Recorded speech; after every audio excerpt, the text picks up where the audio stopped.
Good morning, everyone, and welcome to this webinar on the transition to ISO 22000 2018. Jeff, we've got a echo that we need to deal with. I don't know if that's an issue of muting everyone.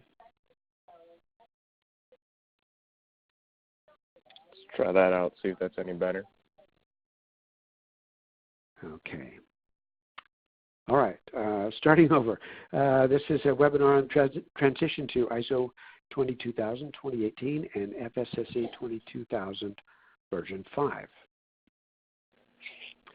My name is Michael Govro. I'm the Technical Scheme Manager for NSF certifications, and I'm joined by my colleague Liz Rackwitz, and we will be giving this presentation this morning.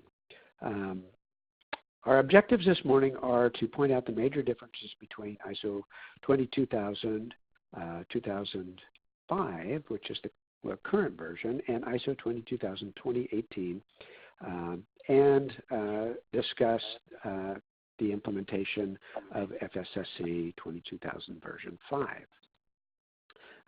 We hope to help you understand the changes you'll need to make in your food safety management system. And please note that in the context of the FSSC requirements, they use the word food to apply to all types of products that are covered under the scope of FSSC 22000. So that includes packaging and animal feed and biochemicals as well.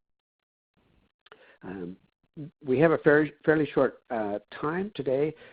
This webinar is not intended to be a full training on the standard, but just to point out the differences and help you gain a better understanding of what you need to do with your system. We do have training opportunities that are available, and I will discuss those at the end of the presentation. A few words about the color codes. The gray font used in the slides is just information. The black font actually indicates changes in the standard, and we have the rusty red font that are things that you should consider when revising your system. Some questions that we've posed, some information put out there to help you think about the changes that you need to make specifically to your system. It's very important that you read the standard. All of the changes are important, and that includes the ISO 22000 2018 standard. That document is copyrighted by ISO, and we cannot provide that for you as a CB, so you will need to go to the ISO store, iso.com. You can Google it and just download that standard if you don't have it already. We've sent out to all of our customers in the past the gap analysis that was conducted by FSSC. You should have that. That can be obtained on the FSSC website at fssc22000.com, as well as the FSSC version 5 standard can also be obtained there. So just a little bit of background for those of you who might not be completely clear on the difference between ISO 22000 and FSSC 22000. ISO 22000 is a food safety management system standard that does not include prerequisite programs, and for that reason it's not a GFSI benchmark standard. FSSC 22000 is a benchmark standard because it contains some additional elements required by GFSI. Each category, food, pet food, biochemical, feed, and packaging, has a specific set of prerequisite programs, and you can see them listed here in the slide, 22002-1 for food, pet food, and biochemical, -2 for packaging, and -6 for feed. So it includes those, and in addition to that, FSSC also had to add some additional requirements, and they are cleverly referred to as the additional requirements.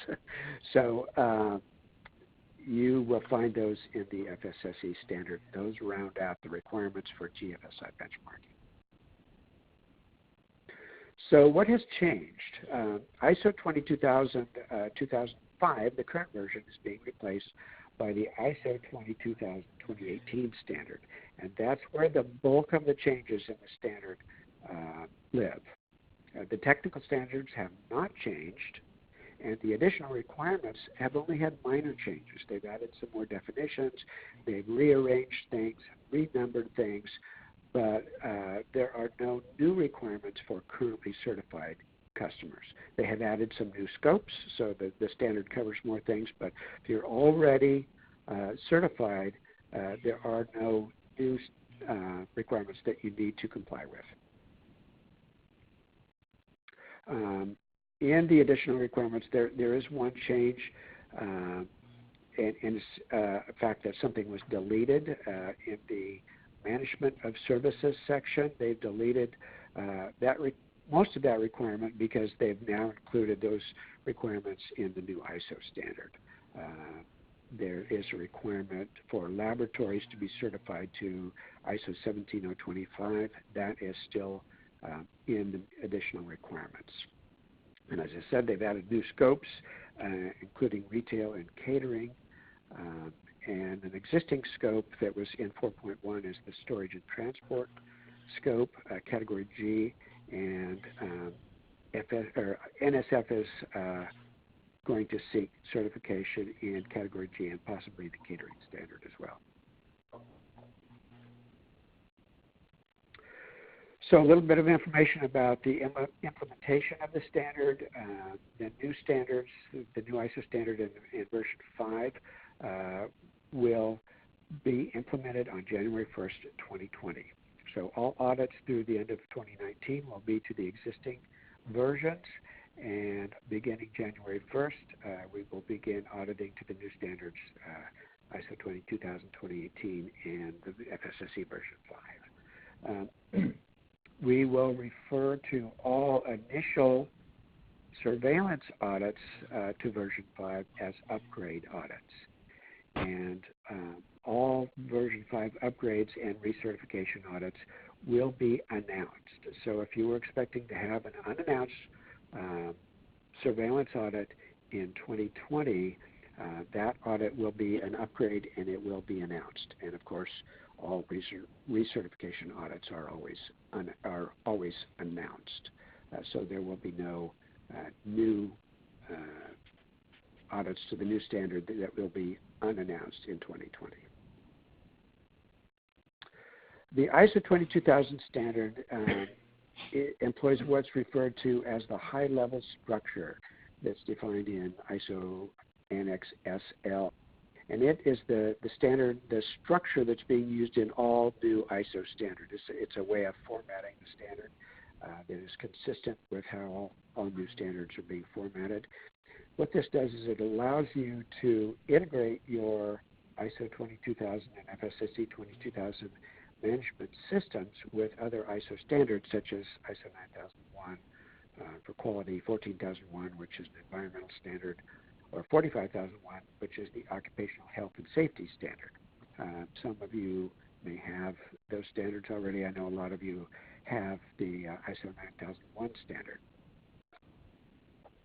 The high-level structure is based on the Peter Deming Plan, Do, Check, Act cycle, which is referred to as the process approach. Just to discuss that very briefly, the plan phase is where you establish the objectives of your system and processes. You provide those resources needed to deliver those results and identify and address risks and opportunities. And the do part is, as the name implies, is where you implement what you've planned. The check part of the cycle is where you do your monitoring and measuring of your processes and your the resulting products and services, conduct analysis and evaluation of that information, and report that where appropriate. And then the act part is where you take action to take that information and implement into your system, and then you go back to the planning step and do it all over. So it's just a continuous cycle of continuous improvement. This slide shows how ISO 22000-2005 was structured and those section headings, and now the new section headings on the right side of the screen for the new standard. Those that are in gray are the plan section. The orange is the do, and the check is in the yellow, and act is also in yellow. So you can see how those compare old system to new system. And we'll talk much more about those. The process approach is employed on two separate cycles working together. One covers the organizational planning and control, which is your management system, and the other covers the operational planning and control, which is your principles of your HACCP system. And this chart illustrates those. We're not going to spend a lot of time here because we're going to go through all this in the subsequent slides. But you can see the top part is the organizational planning and control, and the lower part is the upper part is organizational, and the lower part is operational. The standard employs risk-based thinking.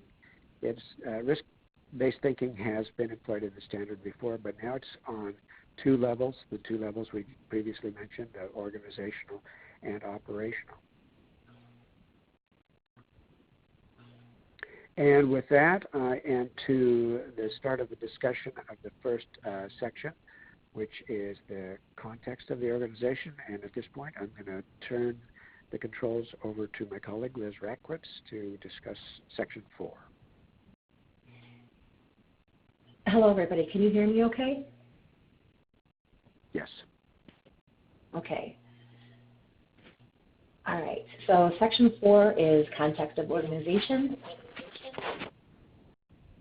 And so 4.1, understanding the organization and its context. You must determine your external and internal issues relevant to your organization's purpose and your ability to achieve intended results. You're required to review and update the information. So 4.1 provides guidance on issues to consider, such as legal, technological, competitive, market, cultural, and a bunch of other examples that we have here. So you want to consider many aspects of your organization when you're creating your context. So as was mentioned earlier in the slides, this rusty red section is guidance for you, and kind of like to help get you where you need to be. So what internal and external issues impact your organization? Answering this question helps integrate your food safety management system with other aspects of your business. You can use tools such as a SWOT analysis, or you can just create a list. The information obtained here is the first building block in developing the scope of your FSMS. If you've done this exercise for another ISO standard, such as 9001, how did you update your SWOT analysis or your list for FSSC?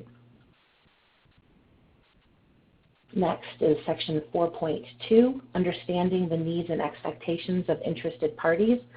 You must identify interested parties and determine their needs and expectations. And once again, you must review and update this information. These are not just one-offs that you develop and then come back and pull out 3 years later. You want to make sure you're continually looking at that.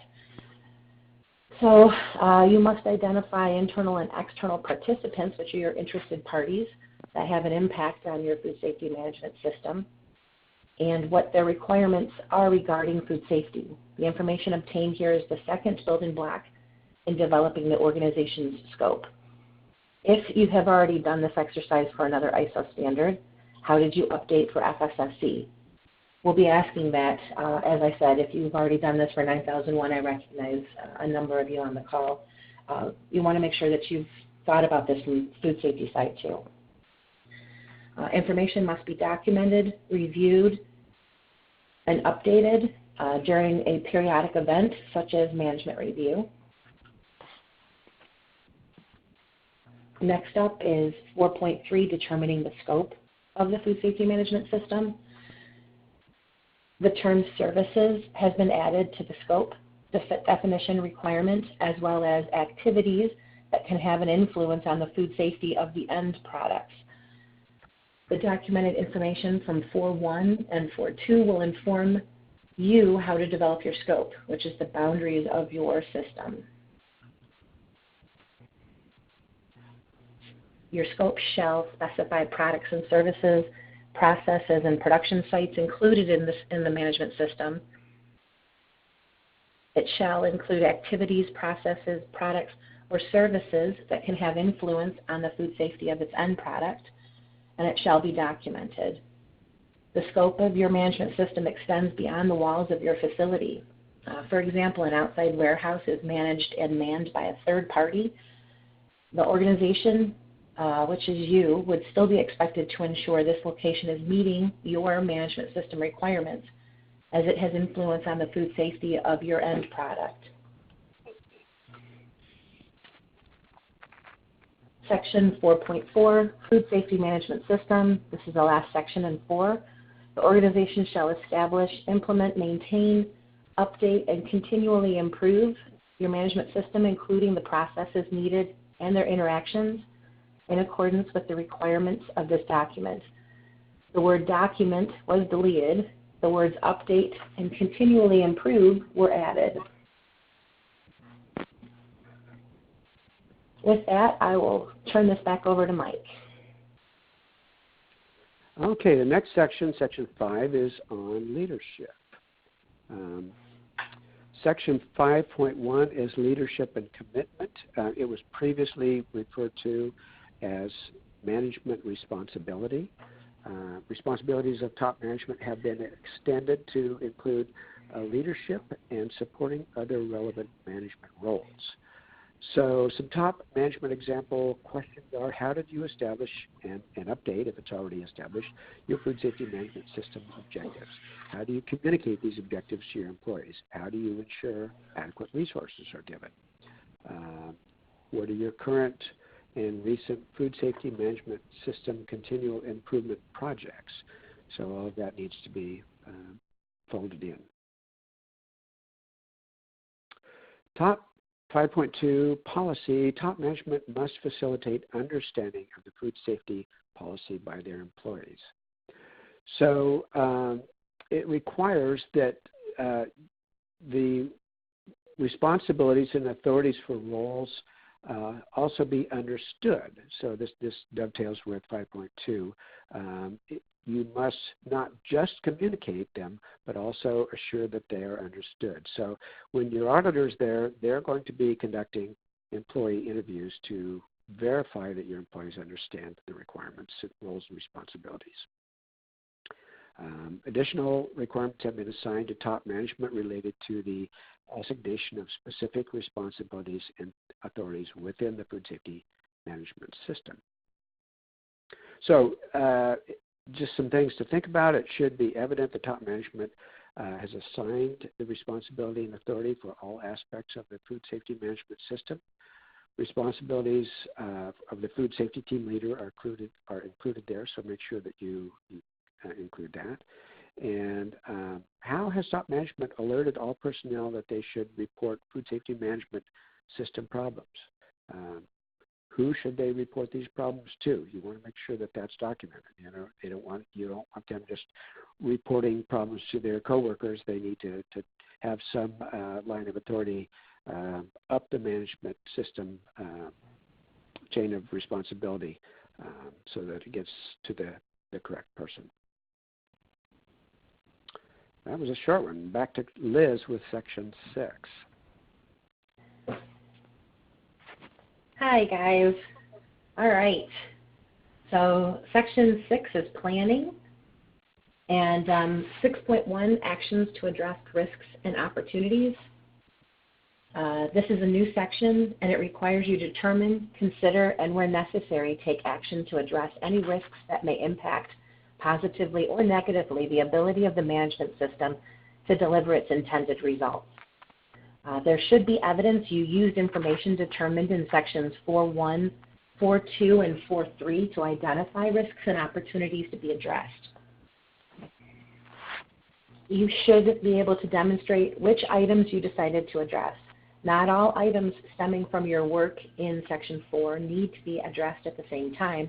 It is up to you as a management team to determine which ones you address and the time frame. You should be able to demonstrate how you have and will evaluate effectiveness of actions taken to address these risks and opportunities. This is an input to management review, C932C8. So you're going to take, there's steps here, you're taking from Section 4 into Section 6, and then it's going to go into Section 9. So these are, once again, more building blocks. 6.2, objectives of the food safety management system and planning to achieve them. Objectives shall be consistent with your food safety policy, be measurable if practicable. New requirement, food safety, statutory, regulatory, and customer requirements shall be taken into account when defining objectives. Once again, objectives shall be monitored and verified. They shall be communicated, and they need to be maintained and updated. And you're looking for SMART objectives: specific, measurable, achievable, relevant, and time-based. Continuing in objectives, this section strengthens focus on the food safety management objectives as drivers for improvement. How do you take into account applicable food safety requirements, statutory, regulatory, and customer when planning objectives?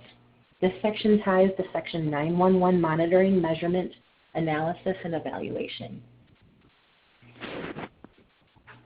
6.3 planning of changes. So this was partially covered in Section 5.3 of the previous standard. So new is that you need to consider the purpose, potential consequences, and integrity of the food safety management system, availability of resources, and allocation of responsibilities and authorities when making changes. So as a team, how have you ensured the integrity of your food safety management system is maintained when a change is required to process, product, personnel, equipment, regulation, raw material, etc.? Back to you, Mike. Okay, Section 7 is support or planning. 7.1.1 are general requirements. There's a new requirement to consider capability and constraints of existing resources, as well as the need for external resources in determination of resources needed. So ask yourself, is part of your top management planning and budget used for food safety management system maintenance and continual improvement? 7.1.2 addresses people. When external experts are used, you must have and retain evidence of agreement or contracts defining their competency, responsibility, and authority.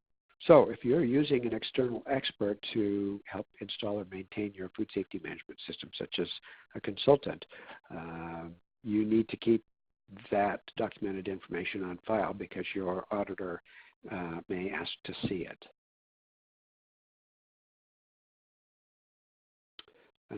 Changes in 7.1.5, externally developed elements of the food safety management system. This is a new section that addresses the requirements for elements of your food safety management system that are developed externally. If you use external resources in developing parts or the whole of your food safety management system, how did you ensure that these elements were applicable, adapted to your processes, and remain current? So again, this is just more oversight on the use of external resources. 7.1.6 addresses control of externally provided processes, products, or services. The 2005 version addresses outsourced processes, but the 2018 version also includes providers of products and services. And the requirements have been enhanced to be more specific. Requirements for evaluation, selection, monitoring of performance and reevaluation of external providers has been added, as well as requirements for adequate communication. Performance of external providers has also been added as an input for management review. So that's a key requirement there.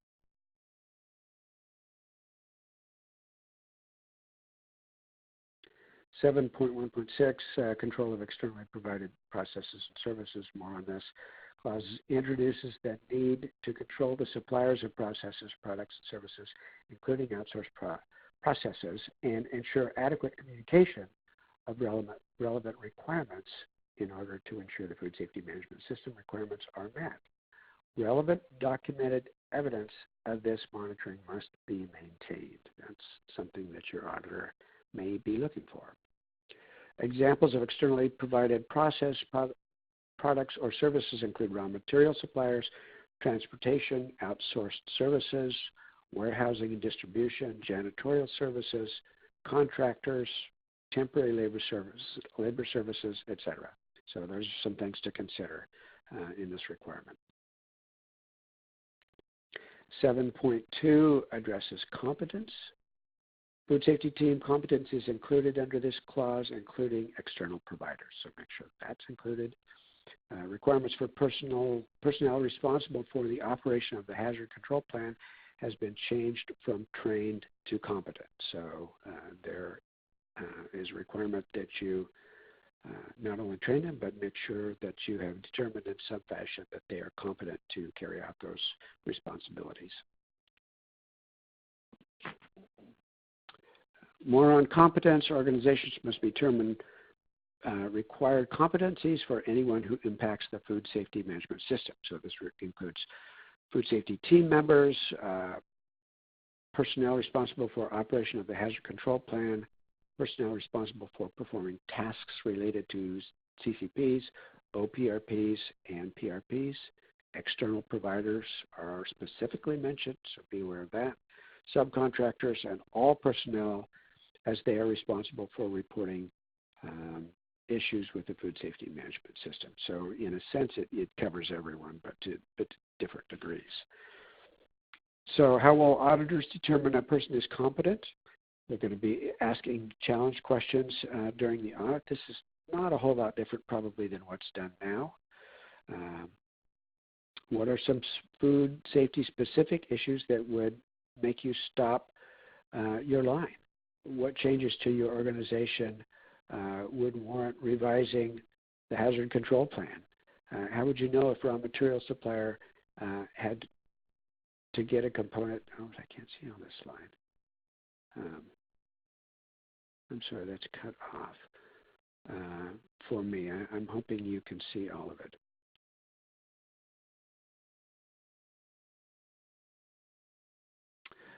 Awareness requirements have been extended to include awareness related to the food safety policy objectives relevant to their tasks, improved food safety performance, and implications of not conforming with the food safety management system requirements. So some questions to ask about awareness. Do your personnel understand their impact, both positive and negative, on the organization's food safety management system? And then we list some potential auditor questions for you to review. 4.1 addresses communication.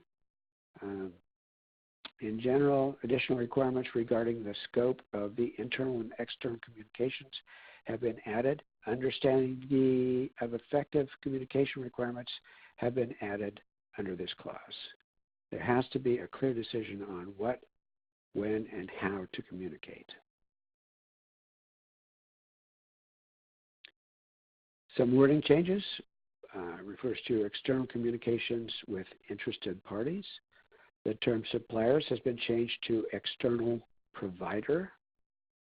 And the issues that need to be communicated include all relevant issues to the food safety management system. Documented information.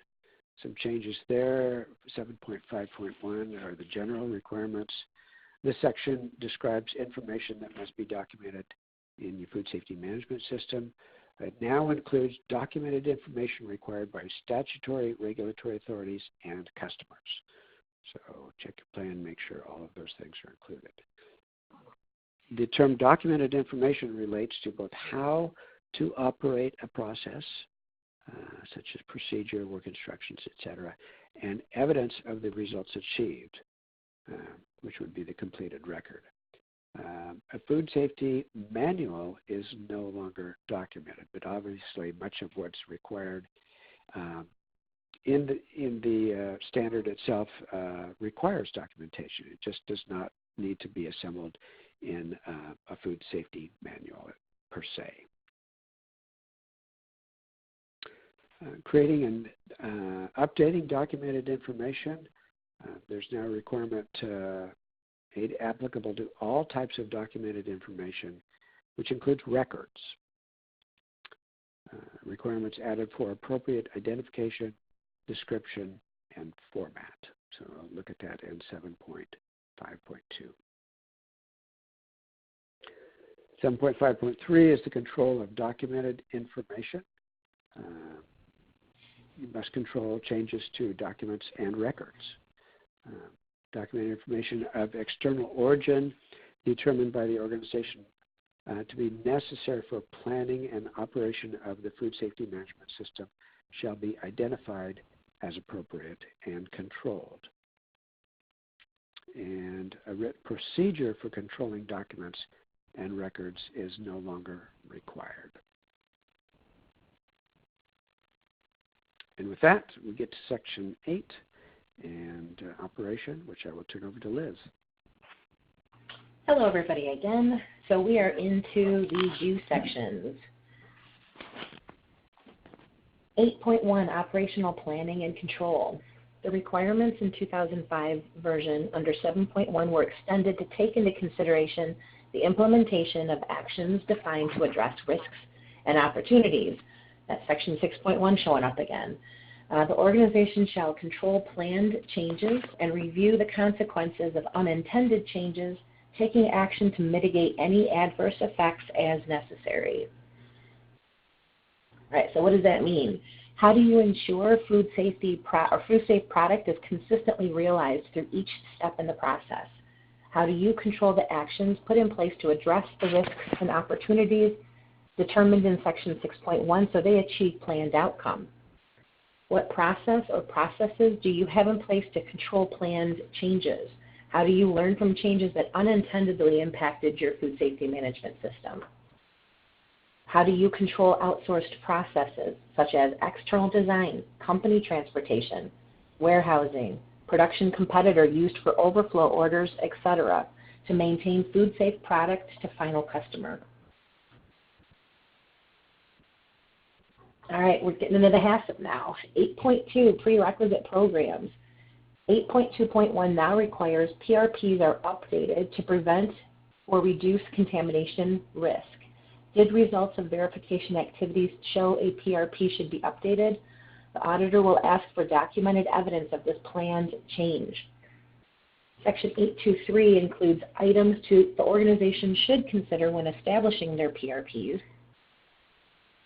Section 8.2.4 includes the minimum list of organizations shall consider when establishing PRPs.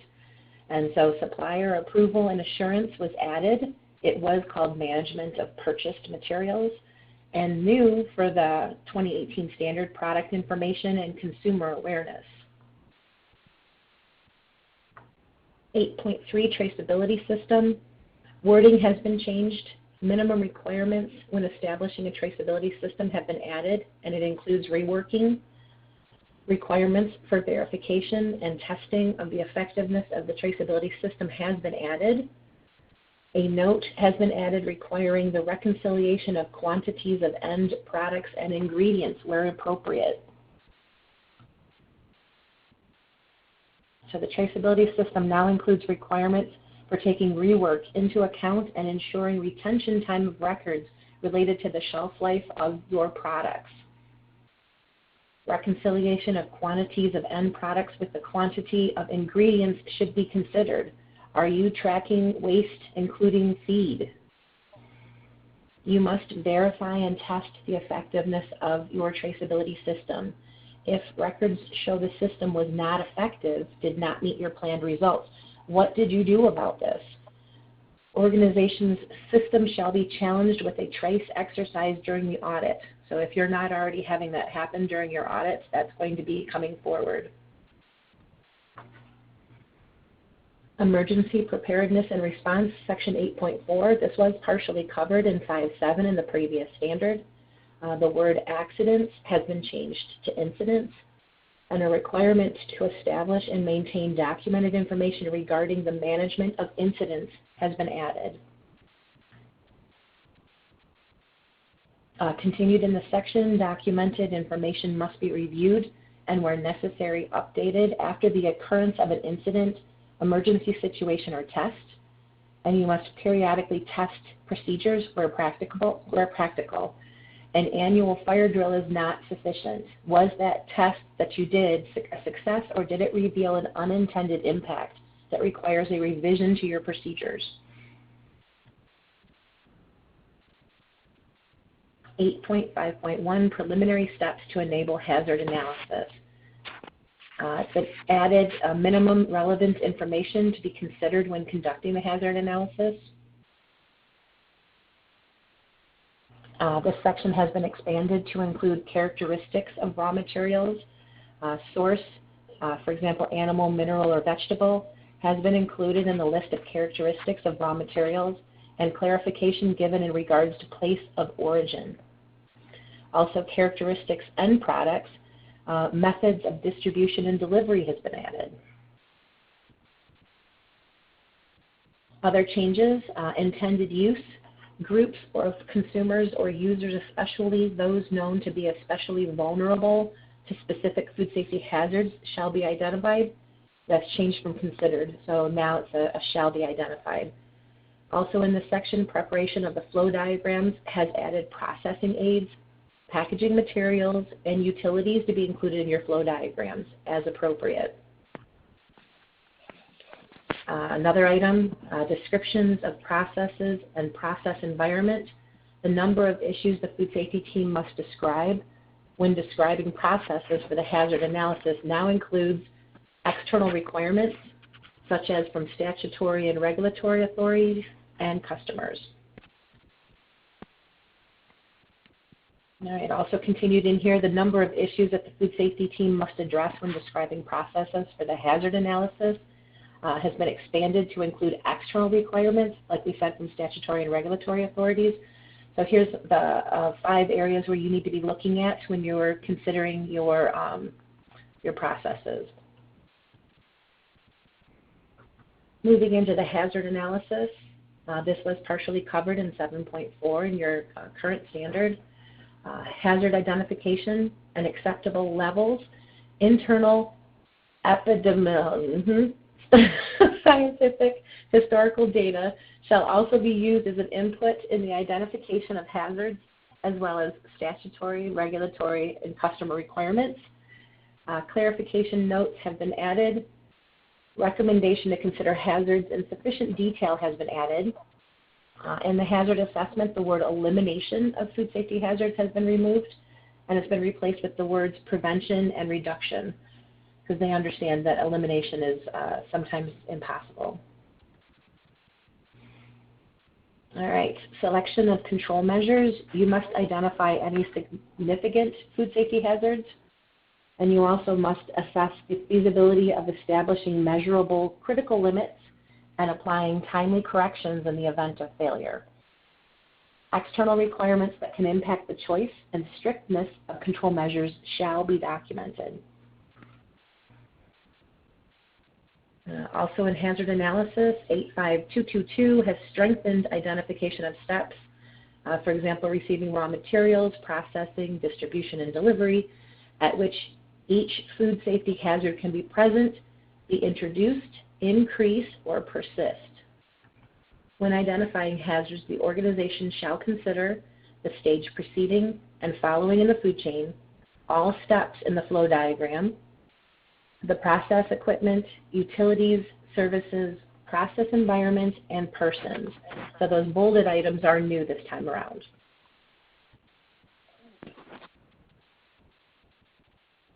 Validation. Wording has been changed to clarify that validation applies to both single control measures and combinations of control measures, and you are required to maintain the validation methodology and evidence of capability. Into the plan now. The HACCP plan and OPRP document have been combined in a single document called your Hazard Control Plan. CCPs shall be met specific and measurable, and action criteria for OPRPs, measurable or observable specification for the monitoring of an OPRP must be defined.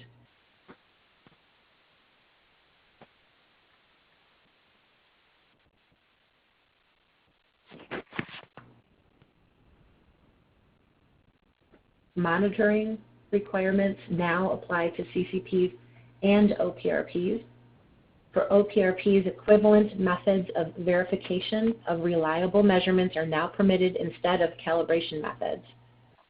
Requirements for actions to be taken are not only applicable for when critical limits are not met, but also when action criteria is not met. Make sure your documented procedures describe what actions you will take when action criteria are not met.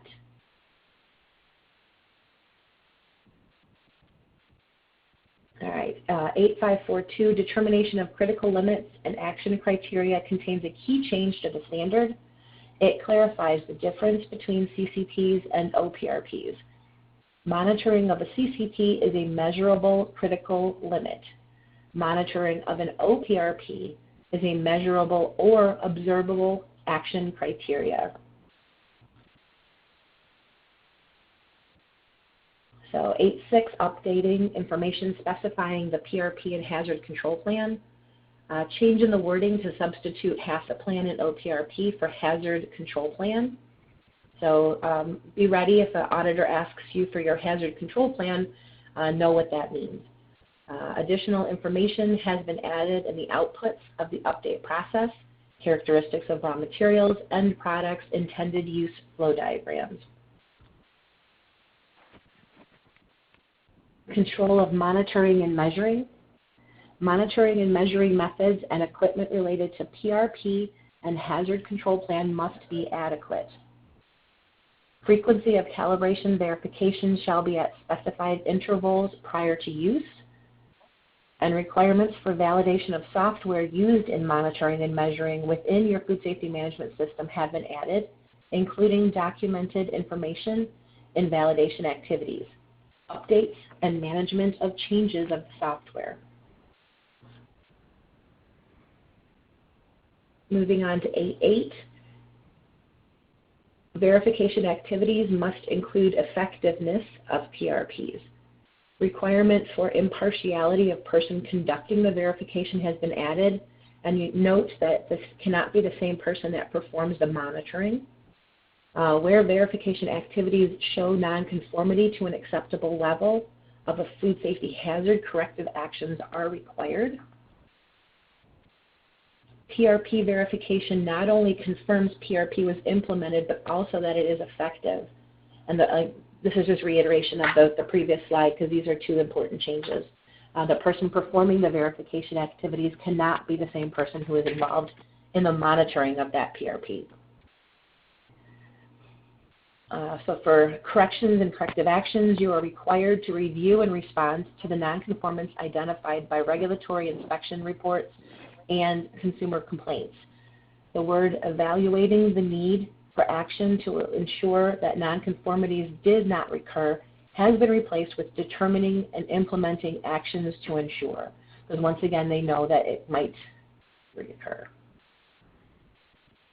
Handling of potentially unsafe products, requirements clarified for evaluating each lot of an affected product. Requirements added for not releasing product affected by failure to meet critical limits at a CCP level. Evaluation for release is allowed for products that fail to comply with the action criterion of an OPRP. Requirement added to retain documented information on the results of the evaluation of release. Make sure you look this section over because you want to make sure that you're compliant. So when non-conformity of a product is related to action criterions for OPRPs, that product may be released provided the requirements of Section 8923 are successfully met. And that section is called out here, the statements of what you need to do, the steps you need in order to be able to release your product. The organization shall retain results of the evaluation as documented information. And then finally, in 8.9, requirements for product withdrawal, now refer to withdrawal and recall.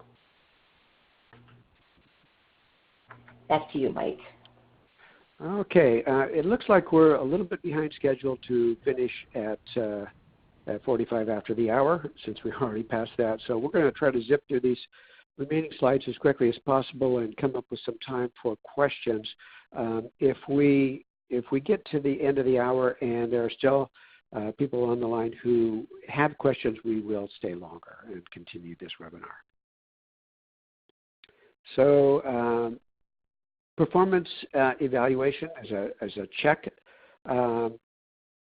part of the cycle. 9.1 addresses monitoring, measuring, and analysis and evaluation. Previously covered in 8.4.2 and 8.4.3 in the old standard. You must determine what, when, and how you will monitor, measure, who will analyze these results, and when it will be done. Results must be retained as documented information. Internal audits have been extended. You must consider changes in the food safety management system and results of monitoring and measurement. Requirements have been added to ensure that the results of the audit are reported to the food safety team and relevant management. And a requirement was added relating to determining if the food safety management system meets the intent of the food safety policy and objectives as a part of the internal audit process. So make sure to include that. Management review, additional inputs have been included. We've mentioned a few throughout this presentation. Make sure you include the new ones. They include general input heading of information on the performance and effectiveness of the food safety management system, and outputs have also been amended to include specific actions or decisions related to continual improvement opportunities and the need for updates and changes in the food safety management system. So the management review should be looking for trends, such as functions as customer satisfaction, internal and external audits, internal and external corrective actions, etc., not just a list. Did the actions to address risks and opportunities from Section 6 achieve intended results? If they did, how was it documented in the management review minutes? If they did not, how were actions updated and revised? And back to you, Liz.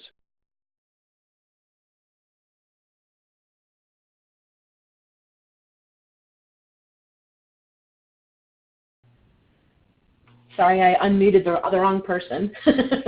All right, so Section 10, improvement, into the ACT section. We are moving along.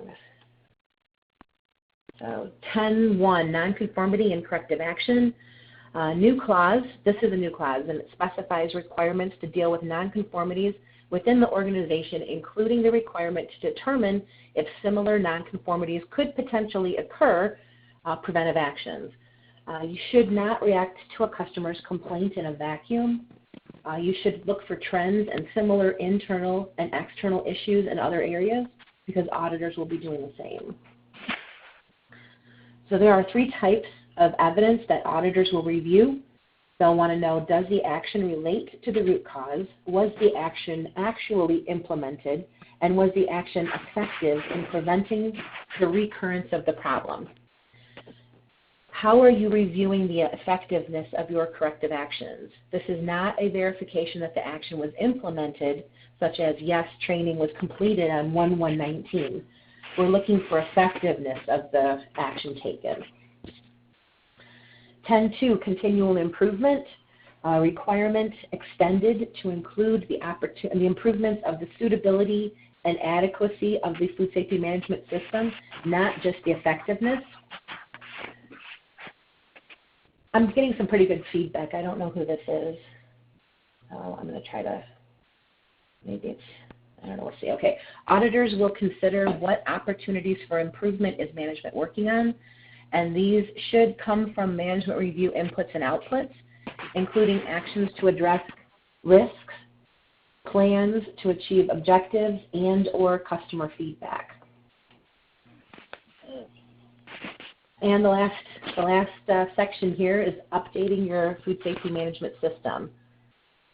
The wording changed slightly according to new terms and titles. And so the auditors are going to be asking, did these continual improvements achieve the intended results? If so, how did you then update your food safety management system? And we're giving you some sections here to focus on. And if not, how has management adjusted their planning? And you're going to go back to section 6 and come up with new actions to address risks and opportunities, and go from there. So this is the end of the presentation here for the standard. And back to me. I did want to mention that we don't have a slide on it, but the FSSC standard in 4.1 had, I think, 14 different documents in the standard itself. They've combined the standard into a single document now with sections. And the part that is of most interest to you, of course, is the part with the requirements. That's in section 2.1. Section 2 is the requirements for organizations being certified. So the actual requirements are in section 2.5.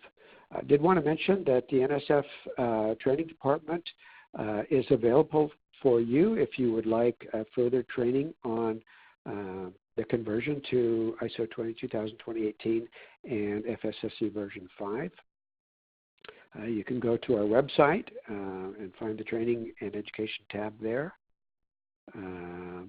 And also this site at nsflearn.com. And here's a slide here where you can get to some offerings through our training department. And with that, we've got a few moments to start with some questions. I see we're seeing some in the chat already. So let's see. They're asking to go back to 10.1 to reread that. Liz, I'm going to let you do that.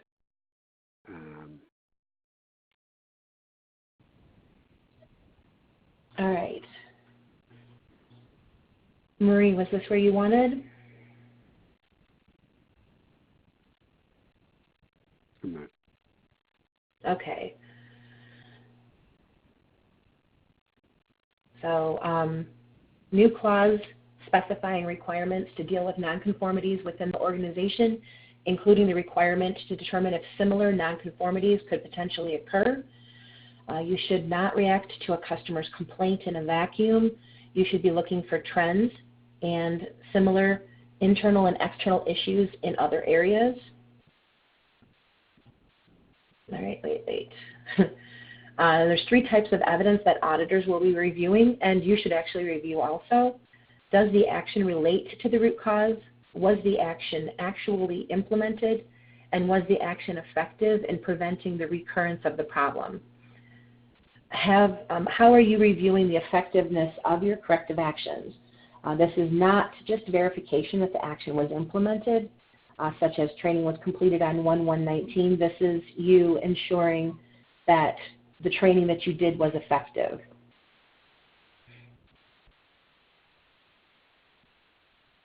Okay, we have a question from John. Once your food safety plan is in place, what do auditors expect you to improve?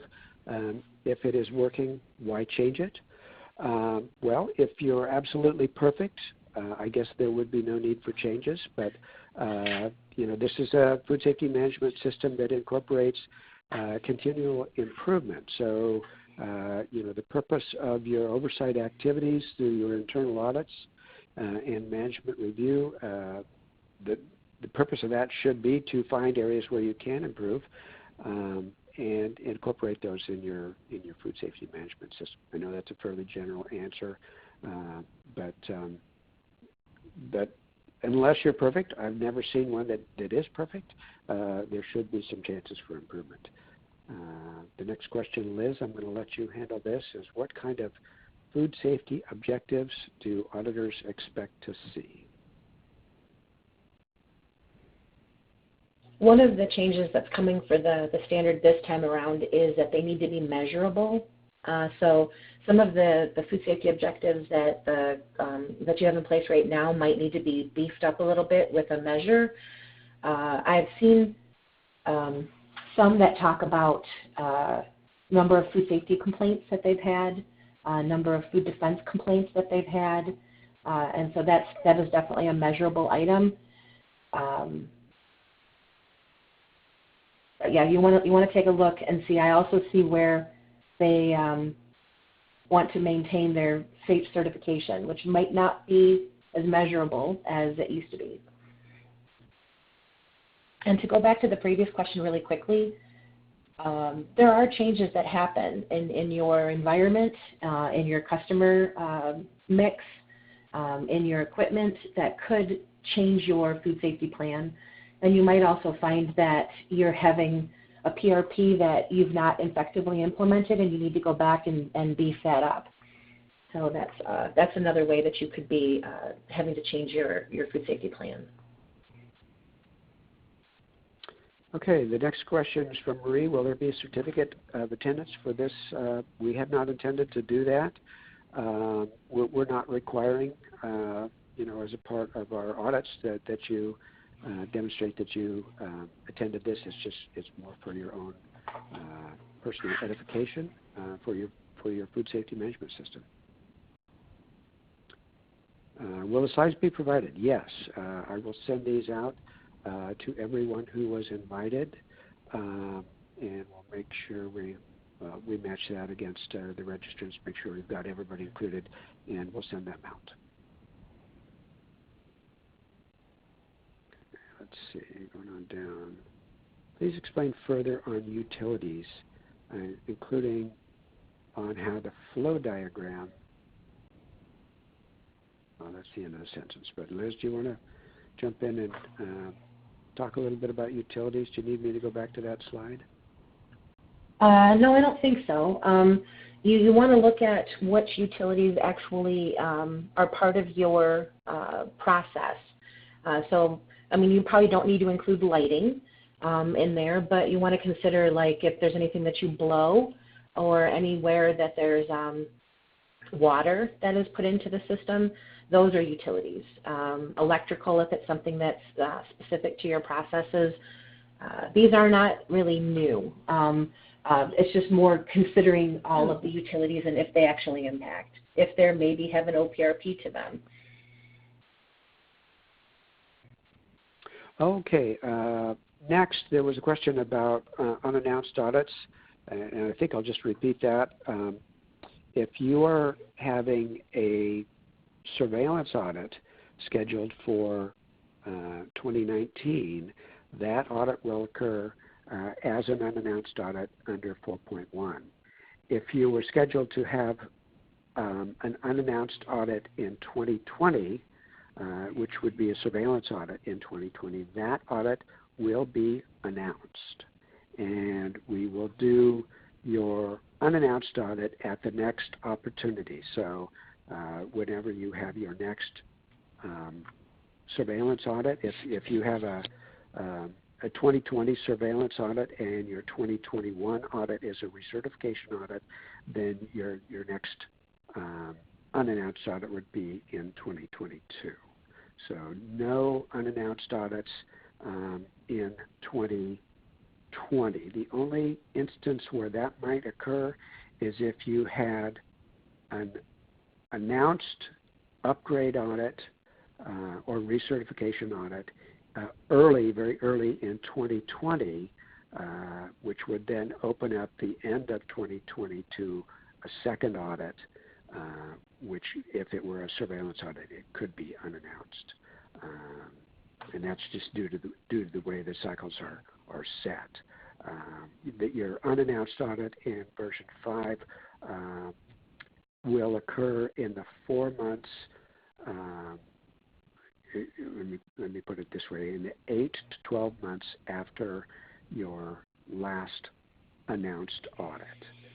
So if you had, let's say, a recertification audit in January of 2020, then the window for your next surveillance audit would be the 8 to 12 months after that. So it would occur sometime between September and January of September 2020 and January 2021.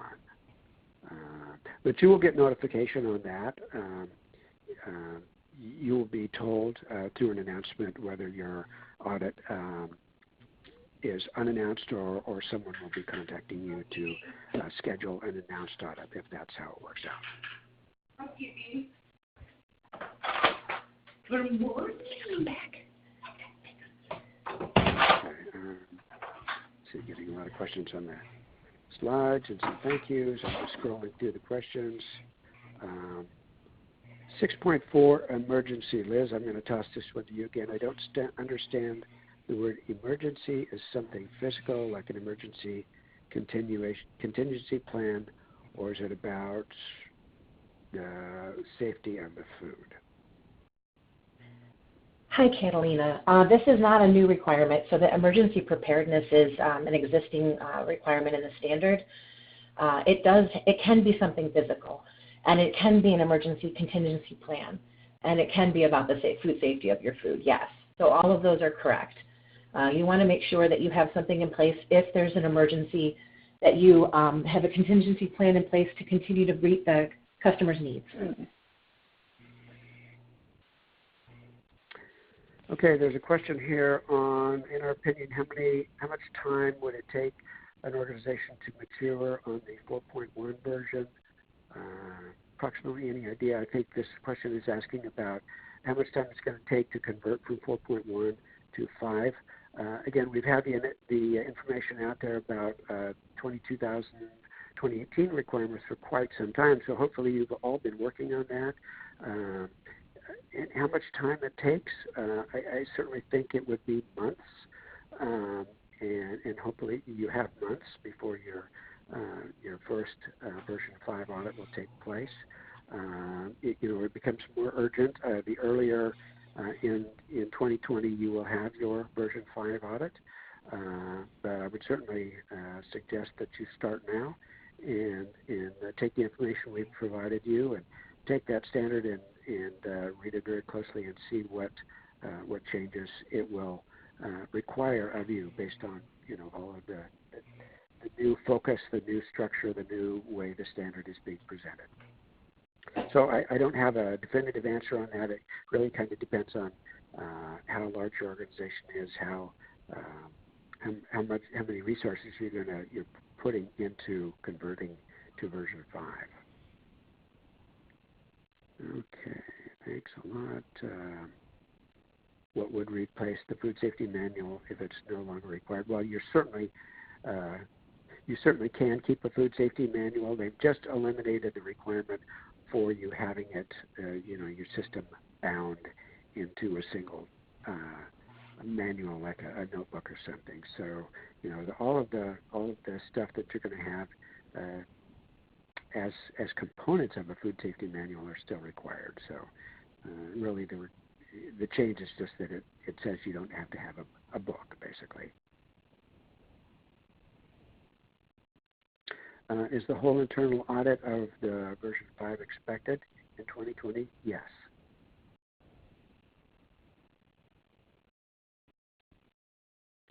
And that's the end of the questions that we have. We'll wait a few more minutes in case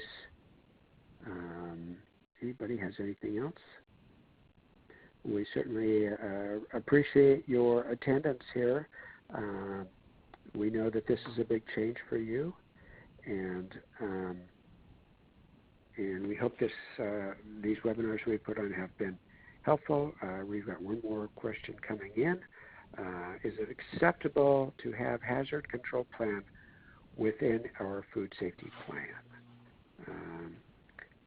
Hazard control plan, and Liz, you can add to my answer here, is really just a new term that is in use for what has been considered the HACCP plan, the hazard analysis. We're using one single word for the hazard control plan.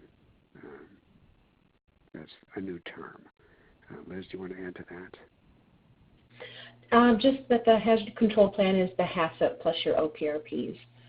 So, I mean, if your food safety plan already includes both of those, then it's just an interchangeable term.